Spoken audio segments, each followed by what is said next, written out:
يا واد ذاكر ابقى قابلني لو نجحت، تف على وشي كده لو نجحت. خلاص يا امي هسقط عشان ما ينفعش تف عليكي. يا اخي تف براحتك وغرقني بس تنجح الاول. امي انا نجحت وجبت 80%. هيهي 80% دي ازازة بيرة، ابقى تف على وشي لو عرفت تخش بيها حاجة. امي انا دخلت كلية هندسة. هيهي يا فرحتي بالكلية، ابقى قابلني لو عرفت تطلع منها ولا تاخد شهادة.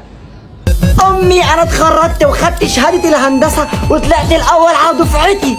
ها يا فرحتي بالشهادة، ومين بيشتغل بالشهادة دلوقتي؟ ابقى قابلني لو لقيت شغلانة.